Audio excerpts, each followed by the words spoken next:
एक हॉस्पिटल को दिखाते हुए मूवी स्टार्ट होती है, जहाँ पर हम एक डॉक्टर और एक नर्स को देखते हैं। उस नर्स का नाम एना होता है और डॉक्टर उससे एक ऐसे पेशेंट के बारे में पूछता है जिसके हाथ पर किसी ने बाइट कर ली थी। एना उस पेशेंट का पता करवाने रिसेप्शन पर जाती है, जहाँ पर उसे पता चलता है कि वो पेशेंट अब आईसीयू में एडमिट। तब इस बात से एना काफी हैरान होती है कि सिर्फ एक काटने से वो आईसीयू में है। एना की शिफ्ट खत्म हो गई थी और वो वहाँ से चली जाती और अपने घर के लिए निकल पड़ती। कार में बैठकर वो कार का रेडियो ऑन कर लेती है और रेडियो पर कुछ इम्पोर्टेंट न्यूज चल रही थी, जिसे वो इग्नोर करके सॉन्ग लगा लेती है। घर पहुंचकर एना देखती है कि उसका हस्बैंड बेड पर लेटा हुआ टीवी देख रहा है और जब वो दोनों हस्बैंड वाइफ आपस में बातें कर रहे होते हैं, तब टीवी पर इमरजेंसी न्यूज स्टार्ट हो जाती है, लेकिन उन लोगों की उस तरफ तवज्जो नहीं जाती। नेक्स्ट मॉर्निंग उनकी रूम का दरवाजा अपने आप ही खुल जाता है। तब एना का हस्बैंड उठकर देखता है। वो देखता है कि वहाँ पर उनकी नेबरहुड की एक बच्ची खड़ी हुई जो कि इंजर्ड है, और जब वो बच्ची थोड़ा आगे आती है तब वो देखता है कि उसकी हालत काफी खराब है और वो फौरन उसकी तरफ भागता है और वो एना को एम्बुलेंस बुलाने को कहता है, लेकिन तभी वो बच्ची उस पर झपट कर उसकी गर्दन पर काट लेती और उसकी मांस को स्किन से अलग कर देती है। एना जल्दी से उस बच्ची को हटाकर बाहर की तरफ फेंक देती है, लेकिन वो बच्ची फिर से उठकर तेजी से उसकी तरफ आने लगती है और एना जल्दी से दरवाजा बंद कर लेती और वो देखती है कि उसके हस्बैंड का बहुत ज्यादा खून बह चुका है और वो उसे बचाने की,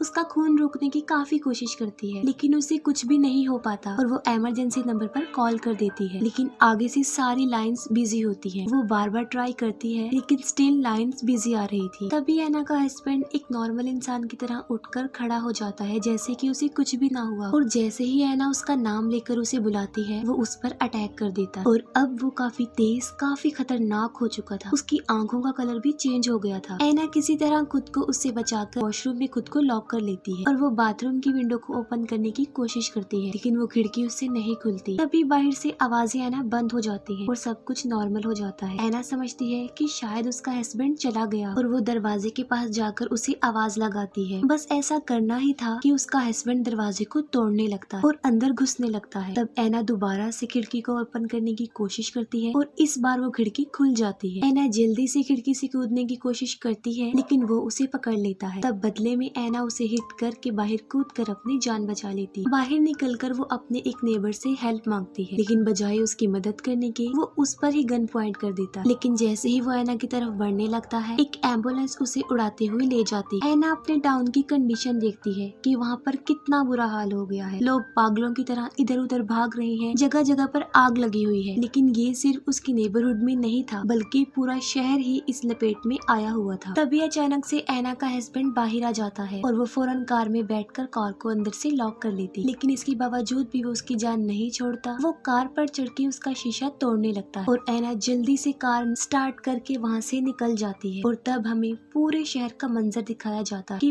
पूरे शहर में तबाही मच रही, पूरा सिटी डिस्ट्रॉय हो गया। एना जो कुछ देख रही थी उसे उस पर समझ नहीं आ रहा था कि ये क्या हो रहा है, लोग क्यों बुरी तरह एक दूसरे को काट रहे हैं। और तभी एक आदमी आकर एना से कार स्नैच करने की कोशिश करता है और एना जल्दी से रेस को प्रेस कर देती है और उसकी गाड़ी मेन रोड से उतरकर क्रैश हो जाती है और एक ट्री में जाकर लगती है, जिससे एना बेहोश हो जाती है। जब एना को होश आती है तो वो कार से बाहर आती है। कार से बाहर आकर एक पुलिस ऑफिसर जिसका नाम केनेथ होता है, वो उसे गन पॉइंट कर देता है और उसे कुछ बोलने के लिए कहता है, ताकि उसे ये पता चल सके कि वो इंसान है या ज़ॉम्बी, क्योंकि ज़ॉम्बी बोलते नहीं है। जिस पर एना प्लीज कहकर इस बात का सबूत देती है कि वो एक इंसान। और जब पुलिस ऑफिसर को इस बात का यकीन आ जाता है कि वो एक इंसान है, वो आगे बढ़ जाता है और एना भी उसके पीछे पीछे चलने लगती है, क्योंकि ऑब्वियसली वो एक पुलिस ऑफिसर के साथ सिक्योर रहेगी। अभी वो थोड़ी दूरी पर ही पहुंचते हैं कि सामने से उन पर कोई गोली चला देता है और वहाँ पर 3 लोग होते हैं, जिनमें एक लड़के का नाम होता है माइकल, दूसरे का होता है एंड्रयू और उनके साथ उसकी वाइफ भी होती है। उन बॉयज में एक लड़का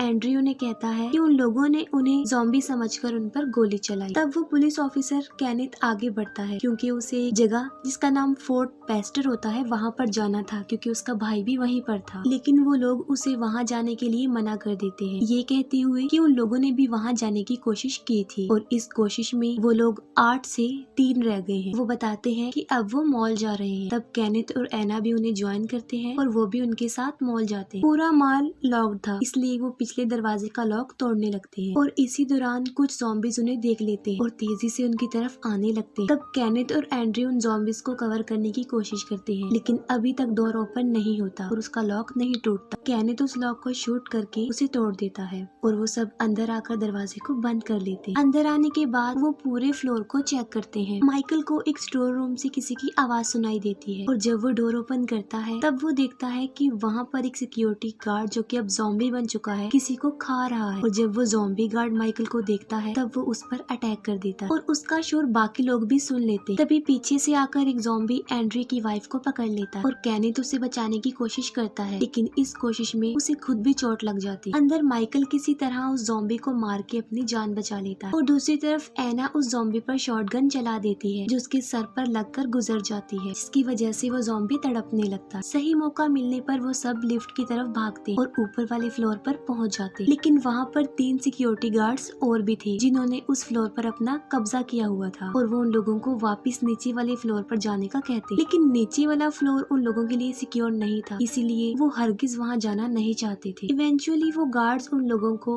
उस फ्लोर पर अपने साथ रखने के लिए एग्री हो जाते हैं, लेकिन उनकी हेल्प करने के लिए नहीं बल्कि उन्हें प्रिजनर्स बनाकर, और वो उनसे उनकी गन्स भी छीन लेते हैं। अंदर जाकर एना कैनेथ के जख्म की पट्टी करती है और एंड्री देखता है कि उसकी वाइफ को एक ज़ॉम्बी ने काट लिया, लेकिन वो इस बात को हाइड रखता है और किसी से शेयर नहीं करता। वो लोग टीवी देखते हैं और उन्हें न्यूज पर उन ज़ॉम्बीज के बारे में ये इन्फॉर्मेशन मिलती है कि ये ज़ॉम्बी सिर्फ सर में गोली मारने से ही मरते हैं। और मिलिट्री ऑफिसर बताता है कि फोर्ट पेस्टर जहाँ पर कैनेथ ने जाना था ये वही प्लेस थी और वो अभी तक सेफ है। अगर कोई सर्वाइवर यहाँ आना चाहता है तो वो यहाँ आ सकता है। वो सिक्योरिटी गार्ड्स ग्राउंड फ्लोर पर जाते हैं ताकि ज़ॉम्बीज से लड़ सके और वो ज़ॉम्बी जो पानी में तड़प रहा होता है वो उस पर वो बात आजमाते हैं कि उन्हें सर पर मारने से ही वो मरते हैं और वो ज़ॉम्बी को शूट कर देते हैं। और बाकी लोग छत पर सिग्नल यानी SOS लिखते हैं ताकि हेलीकॉप्टर्स यहाँ पर आए और उनकी हेल्प कर सके। मॉल के सामने वाले फ्लोर पर एक सर्वाइवर होता है जो वहाँ पर अकेला था। फिर हम देखते हैं कि मॉल के आसपास बहुत सारे ज़ॉम्बीज जमा हो रहे हैं। रात को सिक्योरिटी गार्ड CJ उन सब लोगों को एक कंपार्टमेंट में बंद कर देता है ताकि वो कोई ऐसी वैसी हरकत ना कर सके। नेक्स्ट मॉर्निंग एक सिक्योरिटी गार्ड सिक्योरिटी रूम में जाता है तब वो CCTV फुटेज में देखता है कि एक ट्रक उस मॉल यानी उनकी तरफ तेजी से आ रहा है और सब लोग उस ट्रक में बैठे हुए सर्वाइवर्स को बचाना चाहते थे, लेकिन सिक्योरिटी गार्ड CJ जिसे सिर्फ अपनी जान प्यारी थी और वो उन्हें बचाना नहीं चाहता था। तब दूसरा सिक्योरिटी गार्ड उसकी इस बात पर एग्री नहीं करता तो वो उसे भी मारने की धमकी देता। इसी बहस के दौरान मौका मिलते ही वो सब उनसे उनके हथियार छीन कर अब उन्हें प्रिजनर्स बना लेते हैं और फिर वो ट्रक वाले लोगों को बचाने जाते हैं और उन लोगों को पिछले डोर पर आने का सिग्नल देते हैं। ड्राइवर ट्रक को बैक करके दरवाजे पर ट्रक लगा देता है। तब माइकल और एंड्री उन्हें बचाने के लिए बाहर आते हैं और एक कपल पहले ही ट्रक पर चढ़कर खुद को सेव कर लेता है, लेकिन वो कहते हैं कि ट्रक के अंदर भी 6 लोग हैं। अब सारे ज़ॉम्बीज उनकी तरफ बढ़ने लगते हैं और वो दोनों उनका मुकाबला करते हैं, उन्हें मारते हैं, लेकिन वो ज़ॉम्बीज तादाद में बहुत ज्यादा थे। तब वो जल्दी से भागकर दरवाजे को लॉक कर लेते और वो लोग उन ट्रक में बैठे सारे सर्वाइवर्स को बचा लेते हैं और वो टोटल 8 लोग। अब क्योंकि उनके पास ट्रक भी था तो कैनेथ फोर्ट पेस्टर के लिए जाने लगता है, इस पर एक सर्वाइवर उसे ये कहकर मना कर देता है कि फोर्ट पेस्टर पूरी तरह डिस्ट्रॉय हो गया, अब वहाँ पर कोई भी जिंदा नहीं बचा। लेकिन कैनेथ उसकी बात नहीं मानता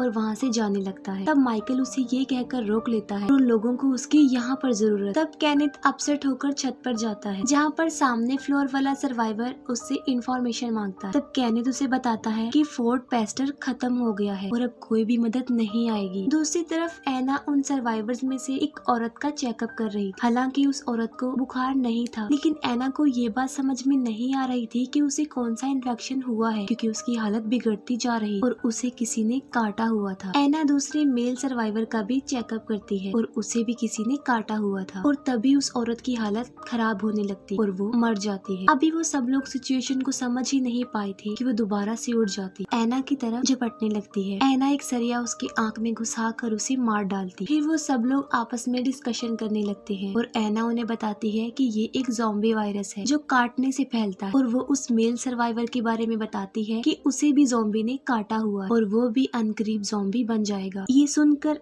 एंड्रे काफी हैरान और परेशान हो जाता है क्योंकि उसकी वाइफ को भी ज़ॉम्बी ने काटा हुआ था और वो चुपके से उसके पास चला जाता है। तब माइकल कहता है कि हमें उस मेल सर्वाइवर को मार डालना चाहिए वरना उनमें से भी कोई नहीं बचे और वो गन लेकर उसे मारने के लिए जाता है। एना जाकर उस आदमी को बताती है कि माइकल उसे मारने आ रहा है लेकिन वो उसकी बात को मजाक ही समझता। माइकल आकर उसे कहता है कि वो सबके लिए खतरा है, उसे मरना होगा क्योंकि वो इन्फेक्टेड है। ये बात सुनकर वो मरने के लिए तैयार हो जाता है। एंड्रे अपनी वाइफ के पास जाता है और उसे इस बारे में कुछ भी नहीं बताता बल्कि ये कहता है कि उसका जख्म अब ठीक हो रहा। निकोल अपने फादर को गुड बाय कहती है। केनेथ उस पर नजर रख रहा था क्योंकि वो उसके ज़ॉम्बी बनने का वेट कर रहा था और जैसे ही निकोल का बाप ज़ॉम्बी बनता है वो मौका देखते ही उसे शूट कर देता। अब वो सब लोग खुशी खुशी वहाँ पर अपनी जिंदगी गुजारने लगते हैं क्योंकि वहाँ पर किसी भी चीज की कोई कमी नहीं। एंड्रे ने अपनी वाइफ से किसी को भी मिलने नहीं दिया और केनेथ और सामने वाले सर्वाइवर के बीच भी बोर्ड नोट के जरिए बातचीत होती रहती थी और वो सब लोग काफी इंजॉय कर रहे थे। लेकिन टाइम गुजरने के साथ साथ मॉल के बाहर ज़ॉम्बीज की तादाद में भी इजाफा हो रहा था। एक दिन वो सब बैठकर डिनर कर रहे होते और तभी लाइट चली जाती है और हर तरफ अंधेरा छा जाता। तब केनेथ, माइकल, सीजे और सिक्योरिटी गार्ड बेसमेंट में जनरेटर के लिए जाते हैं। वहाँ पर उन्हें कुछ आवाजें सुनाई देती हैं और वहाँ पर किसी की मौजूदगी का एहसास होता है और अचानक से उनके सामने एक डॉग आ जाता है जिसे देखकर वो रिलैक्स हो जाते हैं। तभी अचानक से एक ज़ॉम्बी आकर सिक्योरिटी गार्ड को पकड़ लेता है और उसे बाइट कर लेता है। उस गार्ड के चिल्लाने से बाकी ज़ॉम्बीज भी वहाँ पर आ जाते हैं और वो लोग जान बचाने के लिए वहाँ से भागते हैं। उस सिक्योरिटी गार्ड को वो नहीं बचा पाते और सारे ज़ॉम्बीज उसे पकड़ के खा लेते हैं। वो लोग एक गेट के पीछे खुद को लॉक कर लेते हैं और उन ज़ॉम्बीज को मारने लगते हैं लेकिन उनकी गोलियां भी खत्म हो रही थी। तब माइकल उन ज़ॉम्बीज पर पेट्रोल छिड़क देता है और वहाँ पर आग लगा देता है जिससे सारे ज़ॉम्बीज जलने लगते हैं और यहाँ पर ज़ॉम्बीज से उनकी जान बच जाती है। एंड्रे की वाइफ की डिलीवरी का टाइम था और एंड्रे ने उसे चारों तरफ से बांधा हुआ था। उसकी वाइफ की आखिरी सांसें चल रही थी और देखते ही देखते वो मर जाती और देखते ही देखते वो दोबारा से जिंदा हो जाती है जो कि अब एक ज़ॉम्बी बन गई। अब क्योंकि वो जिंदा थी तो वो एक बच्ची को पैदा करती है। तब एंड्रे उसका मुंह बंद कर देता है ताकि उसका शोर सुनकर कोई यहाँ ना आ जाए। तब एक सर्वाइवर लेडी उस रूम में आती है और जब वो एंड्रे की वाइफ को देखती है तो वो अपनी पिस्टल निकालती। तब एंड्रे उसे कहता है कि वो क्या उसकी वाइफ को मारेगी, वो उसकी फैमिली से दूर रहे। लेकिन वो लेडी उसकी वाइफ को शूट कर दे और बदले में एंड्रे उस लेडी को शूट कर देता है। मरते मरते वो लेडी एंड्रे पर भी गोली चला देती और वो भी मर जाती। शोर की आवाज सुनकर सब लोग वहाँ पर आते हैं और वो देखते हैं कि वो सब मर गए हैं लेकिन वो बच्ची अभी जिंदा है। एना उसके चेहरे से कपड़ा हटाती है तो वो देखती है कि वो बच्ची ज़ॉम्बी है यानी वो इन्फेक्टेड ही पैदा हुई है और एना उसे भी मार डालती है। ये देखकर वो सब लोग आपस में डिस्कस करते हैं कि वो ज़ॉम्बीज के शिकार में आकर ऐसे हरगिज नहीं मरेंगे। तब माइकल उन्हें बताता है कि उसने बेसमेंट में 2 बसेस देखी थी और वो उसमें बैठकर यहाँ से भाग सकते हैं। तब एक सर्वाइवर मजाक में कहता है कि उसके बाद वो उसकी बोट में जाएंगे और वहाँ से वो भाग जाएंगे। तब ना चाहते हुए भी सब लोगों को इस रिस्की प्लान पर एग्री होना पड़ता है और वो डिसाइड करते हैं कि बोट से जाने के बाद वो एक ऐसी जगह पर जाएंगे जहाँ पर कोई भी आबादी नहीं होगी। वो लोग उस जगह पर अपनी सिक्योरिटी के लिए पूरा इंतजाम करते हैं क्योंकि वहाँ पर किसी चीज की कोई कमी नहीं। केनेथ सामने वाले सर्वाइवर को बताने जाता है कि सिर्फ 5 दिन रह गए और वो सर्वाइवर कहता है कि वो भूखा है और उसकी हालत देखकर ऐसा नहीं लग रहा था कि 5 दिन तक बगैर खाए पिए वो जिंदा रहे। वो उस डॉग के ऊपर खाने का सामान और एक वॉकी टॉकी रखकर रस्सी के जरिए उसे नीचे उतार देता और वो सामने वाला सर्वाइवर विसल बजाकर उस डॉग को अपनी तरफ बुला लेता और एक छोटे से दरवाजे से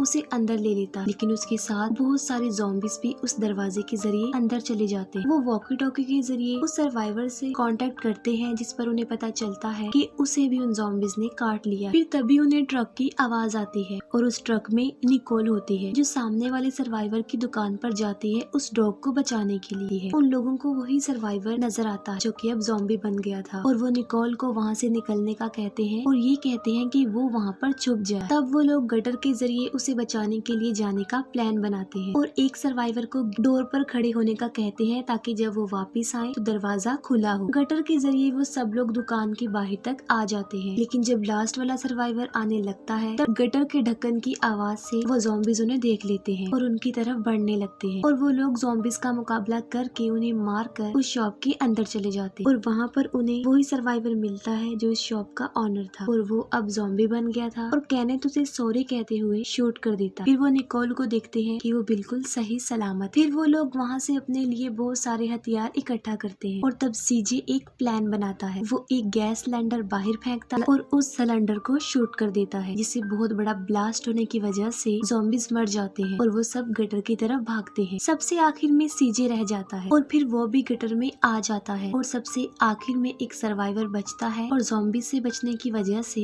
वो गटर में जा गिरता है, जिससे उसकी टांग टूट जाती है। सीजे उसे बचाने की कोशिश करता है लेकिन नहीं बचा पाता और वहाँ पर बहुत सारे ज़ॉम्बीज आ जाते हैं। वो सब लोग किसी तरह दरवाजे पर आ जाते हैं और देखते हैं कि वहाँ पर वो सर्वाइवर नहीं है जिसे वो छोड़कर गए थे और दरवाजा भी लॉक्ड है। और तभी वहाँ पर ज़ॉम्बीज भी आ जाते हैं जो तादाद में काफी ज्यादा थे और अब वो समझ गए थे कि उनकी मौत उनके सामने। तभी ऐना आकर वहाँ पर दरवाजा खोल देती है और वो सब लिफ्ट की तरफ भागते हैं और बेसमेंट में चले जाते हैं और फिर वो लोग जल्दी से बसेस में बैठकर वहाँ से बाहर निकलने लगते हैं। बाहर लाखों की तादाद में ज़ॉम्बीज थे जो उन्हें चारों तरफ से घेर लेते। वो लोग उन ज़ॉम्बीज के बीच में फंस चुके थे। ज़ॉम्बीज उनकी बसेस को पलटने लगते हैं और वो उन्हें मारने लगते हैं गोलियों से और चेंसों से। तभी सीजे एक गैस सिलेंडर जलाकर ज़ॉम्बीज की तरफ फेंकता है और मौका मिलने पर बिल्कुल ठीक वक्त पर वो उस सिलेंडर को शूट कर देता है और बहुत बड़ा ब्लास्ट होने की वजह से काफी ज़ॉम्बीज मर जाते हैं और उनका रास्ता साफ हो जाता है और वो लोग वहाँ से निकल जाते हैं। केनेथ देखता है कि उनकी बस के पीछे एक ज़ॉम्बी लटका हुआ है। तब एक सर्वाइवर उसे मारने के लिए चेनसो को स्टार्ट करता है। अब मोड़ आ गया था और केनेथ को बस को मोड़ना था, जिसकी वजह से उस सर्वाइवर का बैलेंस खराब हो जाता है और वो सीधा जाकर एक मेल एक फीमेल सर्वाइवर के ऊपर गिरता है और चेनसो की वजह से वो कट जाती है और वो आदमी खुद भी कट जाता है और उनकी बस भी